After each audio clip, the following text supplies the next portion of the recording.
Why are dental x-rays done? What is the importance of it? And what are the various types of dental x-rays? Hi, this is Dr. Jayalakshmi, Mithran Dental, Adyar, Chennai.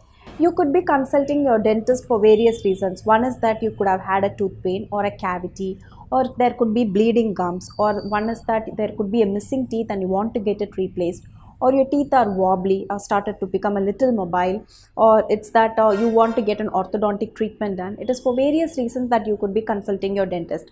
So when you come to us, what we get to see is the portion of the tooth that is seen above the gum region, but this is not the entire tooth. It is only 40% of your tooth. The remaining 60% of the tooth is underneath the gum. So what we see is the tooth portion that is above the gum and the gum itself. So when you go inside the gum, there will be the root portion of the tooth that is just traveling, and there will be this alveolar bone, the continuation of the jaw bone that is holding the tooth. So all this cannot be examined just by the clinical eyes. These structures are underneath, so we will have to need an x-ray to examine this. Now if suppose like you're going in for a tooth pain, that is you have problem in only one of the teeth, then in such a case we can go in for something called as an IOPA or RVG x-rays, wherein a small x-ray will be done. It will cover 3 to 4 teeth at one single plane. And not only that, mainly if you look at all these teeth are calcium structures.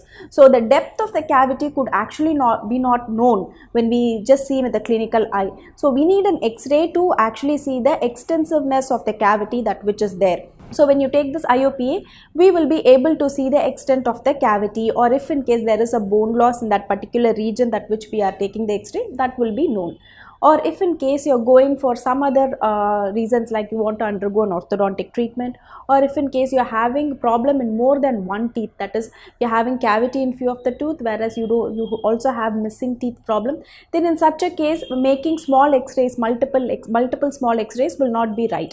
So in such a case we will suggest something called as an orthopantomogram, OPG, wherein in one single plane all the teeth will be displayed.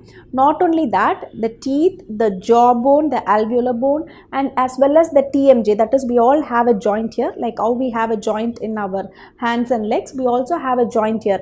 That is the reason we are able to open and close our mouth. So that joint will also be visible in that OPG x-ray. So all of this can be examined in that. So if desired, if required, then that will be advised to you based upon the requirement. Now if in case like you're going in, there is another x-ray which is called as investigative procedure which is called as CBCT. In this is a 3-dimensional investigative procedure, wherein like the complete 360 degree of a region that is being examined will be given. And not only that, when you go in for a CBCT, whereas if you look at an x-ray, only the height of the bone will be seen, whereas in a CBCT, height and width of the bone in that region will be known, and not only that, quality of the bone will also be examined in a CBCT. Mainly this will be done for implant procedures. When you're going in for an implant procedure, the quality of the bone is very important. We should know the quality of the bone before going in for the implant procedure. So when you make a CBCT, what we can do is a virtual designing can be done outside on the implant placement, and then we can go ahead with the procedure. So these are the various types of x-rays that which are available and the purposes for which the x-rays are being done.